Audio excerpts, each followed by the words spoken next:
Hello viewers, இன்னைக்கு நம்ம பார்க்க போறது டெத் நோட் எபிசோட் 2 பார்ட் 2.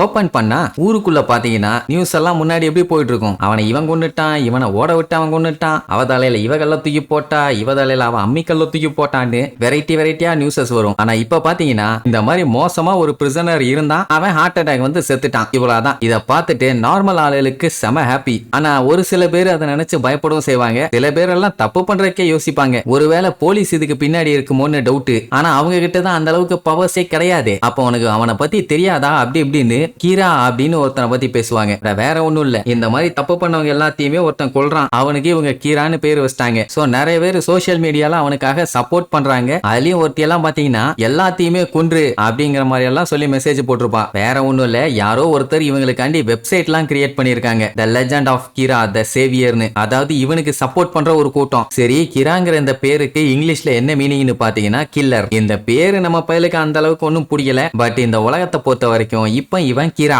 இந்த பேரை வச்சு செக் பண்ணாலே இவனுக்காக கிரியேட் பண்ண சைட்டுங்க தான் அடுத்தடுத்து வந்துகிட்டே இருக்குது. அது மட்டும் இல்லாம நியூஸ் பேப்பர் ஓபன் பண்ணாலே போதும், எப்படி இவன் செத்து போனான், எப்படி அவன் செத்து போனான், அப்படி இப்படின்னு கிரிமினல்ஸ் எல்லாம் எப்படி சாகுறாங்கன்னு ஒரே குழப்பம். மொத்தத்துல பையன் இப்ப ஃபேமஸ் ஆக ஆரம்பிச்சிட்டான். சோ இப்போ உலக மக்கள் எல்லாருமே ஃபீல் பண்ண ஆரம்பிச்சிட்டாங்க, தப்பு பண்ணா தண்டனை உறுதி, ஒருத்தன் தண்டனை கொடுத்துக்கிட்டு இருக்கான்னு. ஹியூமன்ஸ் எல்லாருமே இப்படித்தான் அப்படின்ட்டு ஒரு எக்ஸாம்பிள் ஒன்னு சொல்லுவான். இப்போ இந்த மாதிரி பேடான பீப்புள் எல்லாத்தையுமே கொல்லணும் அப்படின்னு ஸ்கூல்ல எல்லாம் சொன்னீங்கன்னா அத்தனை பேருமே உங்களை விகாரமா கூடுவானுங்க. என்ன மக்கள்லாம் அப்படித்தான் இருக்கணும்னு பழகி இருக்காங்க. ஆனா அவங்க மனசுக்குள்ள பாத்தீங்கன்னா மேபி அவங்க இப்ப பயப்படலாம், இல்ல இவனை ஏத்துக்காம கூட போலாம். ஆனா இன்டர்நெட்ல தான் அவங்களோட ஃபீலிங்ஸ் எல்லாத்தையுமே கொட்டி தீப்பாங்க. ஏன்னா அவங்க யாரு என்னன்னு வெளியில தெரியாது பாத்தீங்களா. சோ இப்ப கிரா ஒரு பெரிய ரெவல்யூஷனையே கிரியேட் பண்ணிட்டு இருக்கான். அவங்க இவனை பத்தி பெருசா பேசாட்டியும் இவனை புரிஞ்சுக்குவாங்க. இந்த மாதிரி எவனாச்சும் தப்பு பண்ணான்னா அவனை தட்டி கேட்க இவன் வருவான்னு. யார் யாரு கிராக்கு சப்போர்ட் பண்றாங்களோ அவங்க நல்ல மனசோட சப்போர்ட் பண்ணட்டும். யார் யாரு தப்பு பண்ணிட்டு இருக்காங்களோ அவங்க எல்லாத்துக்குமே ஜட்ஜ்மெண்ட் டேன்னு ஒண்ணு இருக்குது, அதுல இருந்து அவங்க தப்பிக்கவே முடியாது. நான் பிளான் பண்ணபடி எல்லாமே பக்காவா போயிட்டு இருக்குது, சூப்பர்னு சொல்லிட்டு இருக்கும் போது டிவில ஷெட்யூல் பண்ணப்பட்ட ப்ரோக்ராம ஸ்டாப் பண்ணிட்டு இடையில ஒரு ஸ்பெஷல் பிராட்காஸ்ட் ஒன்னு பண்ணுவாங்க. வேற ஒண்ணும் இல்ல, இன்டர்போல்ல இருந்து வேர்ல்டு வைட் பிராட்காஸ்ட். ஆமா, என்ன நடக்குது அப்படின்னு சொல்லிட்டு பார்த்தா அந்த எல்லுன்னு ஒருத்தன் பேசினா பாத்தீங்களா, அவன் தான் வந்து பேசிட்டு இருப்பான். நான் தான் லிண்ட் எல் டெய்லர், உலக போலீஸ் எல்லாத்தையுமே ஒன்னு திரட்டக்கூடிய சக்தி உள்ள ஒரே ஆளு, என்ன எல்லுன்னு கூட சொல்லுவாங்கன்னு சொன்ன உடனே யார் இவன் திடீர்னு வந்து பேசிட்டு இருக்கானேன்னு நம்ம பையன் ஆர்வமா பார்ப்பான். போலீஸ்காரங்க எல்லாம் இவனை பார்த்துட்டு பயங்கரமா ஷாக் ஆவாங்க. ஏன்னா இவன் அவ்வளவு சீக்கிரத்துல அவன் முகத்தை வெளியில காட்டவே மாட்டான். அப்படி இருக்கும்போது எதுக்கு திடீர்னு இவன் வெளியில வந்தான் அப்படின்னு ஒரே ஷாக்கு. அதுலயே தெரியுது எல்லு எந்த அளவுக்கு இந்த கேஸ்ல சீரியஸா இருக்காருன்னு. சீஃப் எல்லாம் பார்த்துட்டு நீங்க என்ன சொன்னீங்களோ அதைத்தான் நாங்க பண்ணிட்டு இருக்கோம் அப்படிங்கிற மாதிரி யோசிப்பாரு. பட் எதுக்கு இப்படி யோசிக்கிறாருன்னு தெரியல. அவன் வேற ஒன்னும் சொல்ல மாட்டான். இந்த மாதிரி அடுத்தடுத்து கொலைகளா நடந்துகிட்டு இருக்குது, வரலாற்றிலேயே இது ரொம்ப ரொம்ப மோசமான விஷயம், இதுக்காக இதை பண்றவனை பனிஷ்மெண்ட் பண்ணாமலாம் விட மாட்டோம், கண்டிப்பா இந்த சம்பவத்துக்கு பின்னாடி இருக்கவனை பிடிப்போம், கீரான்னு சொல்றாங்களே அவன் கையை காலெல்லாம் ஒட்டப்போம் அப்படின்னு இங்க பீதியில லுக்கூட்டு இருப்பான். ரியூக்கு வேற என்னப்பா உன்னைய டெஃபினட்டா புடிச்சிருவேங்கிறான், புடிச்சிருவானான்னு உசுப்பேத்தி விடும். அவன் கிடக்குறா முட்டா பையன், அவன் தலைகீழ நின்னாலும் என்னைய பிடிக்க முடியாது. ஏன்னா டெத் நோட்டு இப்ப என்கிட்ட இருக்குது, இது இருந்தா மட்டும்தான் அவனால கண்டுபிடிக்க முடியும், இல்லன்னா எவிடன்ஸ்னு ஒண்ணு இல்லவே இல்ல. என்ன பிடிக்கிறதெல்லாம் வாய்ப்பே இல்லாத காரியம். எனக்கு தெரியும் எப்படி இருந்தாலும் போலீஸ் இன்வெஸ்டிகேஷனை ஸ்டார்ட் பண்ணுவாங்கன்னு. சோ அதுக்காக என்னையெல்லாம் நெருங்கி வர முடியாதுன்னு அவ்வளவு அசால்ட்டா இருப்பான். பட் டிவில பேசிட்டு இருக்க அந்த எல்லாம் என்ன சொல்லுவானா, என்கிட்ட செம ஐடியா ஒண்ணு இருக்குது, அதை வச்சு கண்டிப்பா உன்னை புடிச்சிருவேன், நீ என்ன எல்லாமே நல்லதுக்கு பண்ணிட்டு இருக்க நினைச்சிட்டு இருக்கியா, நீயே ஒரு ஈவில் அப்படின்னு சொன்ன உடனே பயலுக்கு கடுப்பாயிருச்சு. எவ்வளவு தைரியம் இருந்தா என்ன பார்த்து ஈவில்னு சொல்லுவேன், நான் தாண்டா ஜஸ்டிஸ், தப்பு பண்றவங்க எல்லாத்துக்கும் தண்டனை கொடுத்து நீதியை வழங்குறதே நான் தாண்டா, கெட்டவங்களை பார்த்து மத்தவங்க பயந்துகிட்டு இருக்கும் போது அவங்கள போட்டு தள்ளி அவங்கள காப்பாத்துறதே நான் தாண்டா, புது உலகத்தை உருவாக்கி அதுக்கு காடா இருக்க எல்லா தகுதியும் எனக்கு இருக்குது. அப்படி இருக்கும்போது நான் தான் கடவுள், என்ன எவன் எதிர்க்கிறானோ அவன் தாண்டா ஈவிலு, என்ன எதிர்க்கிற நீ தாண்டா ஈவிலு, சொல்ல போனா நீ ஒரு மூலகட்ட முட்டா பையன், நீ என்ன எதிர்த்து பேசிட்ட, உன்னை நான் சம்பவம் பண்ணாம விட மாட்டேன், என்னைய எதிர்த்தா என்ன ஆகும்னு சொல்லி நான் எல்லாத்துக்கும் தெரிய வைக்கணும்ல.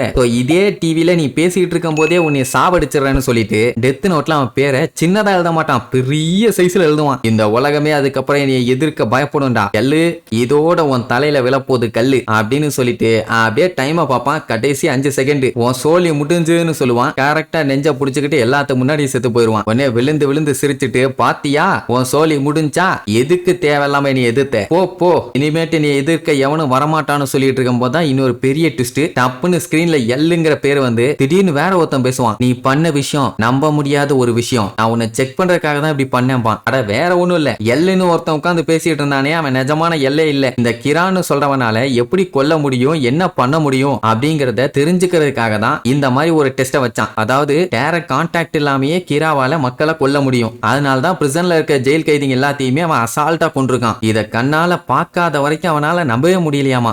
இப்போ அவன்கிட்ட சொல்லுவான், நல்லா கேட்டுக்க கிரா, நீ கொன்னியே அந்த லிண்டி எல் டெய்லருங்கிறவன், அவனை எப்படி இருந்தாலுமே நீ கொல்லத்தான் போற. ஏன்னா அவன் ஒரு கிரிமினல். ஆனா என்ன, அவனை பிடிச்சதுக்கு அப்புறம் போலீஸ் அவனை நியூஸ்ல பிராட்காஸ்ட் பண்ணாம இருந்தாங்க. இன்டர்நெட்லயே அவனை பத்தி எந்த ஒரு தகவலும் இல்ல. அதனால தான் பையன் அவனை இன்னும் கொல்லாமையே வச்சிருந்திருக்கான். சோ டீடைல்ஸ் தெரிஞ்சா மட்டும்தான் அந்த கிராவால கொல்ல முடியும்னு எல்லுக்கு தெரிஞ்சு போச்சு. இதெல்லாம் பார்த்துட்டு இருந்த ரியூக்கு, போச்சு போ, உன்னை ஒருத்தன் புடிச்சிட்டான், தொக்கா மாட்டிட்டான் பானா. உடனே நம்மளுக்கு அவன் சவால் விடுவான், நான் தாண்டா எல்லு, இன்னும் உயிரோட தான் இருக்கேன், முடிஞ்சா நீ கொல்லுடா பாப்போம்பா. அது நம்ம பயல இன்னும் வெறியத்தி விடும். டிவியில பாத்துக்கிட்டு இருக்க மத்த போலீஸ் எல்லாம் கதறுவாங்க, யோ எல்லு, உனக்கு என்ன அறிவு கெட்டு போச்சா, இப்படி எல்லாம் அவனை உசுப்பேத்தி விட்டுட்டு இருக்க, ஏதாச்சும் பண்ணி உன்னை கொன்ற போறாயான்னு நடிக்கிட்டு இருப்பாங்க. இப்ப என்ன மேட்டர்னா, கிரா விசஸ் எல் அப்படிங்கிற மாதிரி ஒரு போர் ஸ்டார்ட் ஆயிருச்சு. ஆனா லைவாவே கிரா மர்டர் பண்றத பார்த்துட்டு அத்தனை பேரும் மிரண்டுட்டாங்க. இப்ப என்னன்னா, எல்லு டைரக்டாவே நம்ம பைய கிட்ட சவால் விட்டுக்கிட்டு இருக்கான். கொல்லுன்னு சொல்லியுமே இப்ப எல்ல கொல்ல முடியல. கொன்னு இருந்தான்னா இப்ப அத்தனை பேரும் பயந்து இருப்பாங்க. பட் அவன் மூஞ்சும் தெரியல, அவன் பேரும் தெரியலையே, அது அவமானமா போச்சு. என்னப்பா என்னைய கொல்ல முடியலையா, இத வச்சே நான் கரெக்டா கண்டுபிடிச்சிட்டேன் உனக்கு என்னென்னலாம் தேவைப்படுதுன்னு. இன்னொரு ட்விஸ்டும் உனக்கு வைக்கிறேன்னு சொல்லி அந்த எல்லு பெரிய ஆப்பா சொருகுவான். இந்த ஒரு ட்விஸ்ட நம்ம பையன் எதிர்பார்க்கவே இல்லை. என்னன்னா, இந்த லைவ் பிராட்காஸ்ட் வந்து உலகம் ஃபுல்லா டெலிகாஸ்ட் ஆகல. ஜப்பான்ல கண்டோங்கிற ஒரு இடத்துல மட்டும்தான் டெலிகாஸ்ட் பண்ணிட்டு இருக்காங்க. அதாவது எல்லா இடத்துலயும் பிராட்காஸ்ட் பண்றதை விட்டுட்டு ஒவ்வொரு குறிப்பிட்ட ரீஜன்ஸ்க்கு மட்டும் விட்டு டெலிகாஸ்ட் பண்ணலான்ட்டு ஒரு ஐடியா. அப்படி முதல்ல பண்ணது இந்த ரீஜன் தான். அதுல நம்ம பையன் பார்த்து இந்த மாதிரி போட்டு தள்ளிட்டான். அதுலயே தெரிஞ்சு போச்சு நம்ம ஆளு கண்டோங்கிற இந்த ரீஜனுக்குள்ள தான் இருக்கான்னு. சோ இனிமேட்டு அவன் வேற எங்கேயும் பிராட்காஸ்ட் பண்ணணும்னு அவசியமே இல்லையே. இப்போ இந்த கிரா யாருன்னு ஒரு அளவுக்கு நெருங்கி வந்துட்டானா, சரி இந்த விஷயத்தை எப்படி அவன் கண்டுபிடிச்சிருப்பான்னு கேட்டா, ஃபர்ஸ்ட் விக்டிமே யாரு அப்படின்னு விசாரிச்சு பார்க்கும்போது சம்பந்தமே இல்லாம ரேண்டமா மர்டர் ஆனது சிஞ்சுகு அப்படிங்கிற ஒரு சிட்டில நடந்த பஞ்சாயத்து தான். வேற ஒண்ணும் இல்ல, அந்த கிட்னாப் பண்ணானே அவன் தான். அந்த சம்பவம் ஜப்பான்ல மட்டும்தான் பிராட்காஸ்ட் பண்ணாங்க. பையன் என்ன பண்ணா, டெஸ்டிங் காண்டி பேர் எழுதி போட்டு தரலானா அதையுமே அவன் கரெக்டா சொல்லுவான். நீ டெஸ்ட் பண்றதுக்காக தான் அவனை கொன்னேன்னு எனக்கு நல்லாவே தெரியும், சொல்ல போனா அவனை தான் நீ ஃபர்ஸ்ட் கொண்டிருப்ப, அதை வச்சுதான் நான் ஜப்பான்ல நீ இருக்கன்னு கண்டுபிடிச்சேன், இப்போ எந்த ஏரியால இருக்கன்னு கண்டுபிடிச்சிட்டேன். உன்னோட லக்கு நீ கண்டோங்கிற அந்த ரீஜன்ல இருக்க, ஏன்னா அங்கதான் பாப்புலேஷன் ஹெவியா இருக்குது. பட் ஆனா எப்படி நான் உன்னை நெருங்கி வந்துருவேன் அப்படி இப்படின்னு பயங்கரமா சொல்லுவான். நம்ம ஆளுக்கு மூஞ்சில ஈயாடாது. போலீஸ் எல்லாம் மிரண்டுட்டாங்க.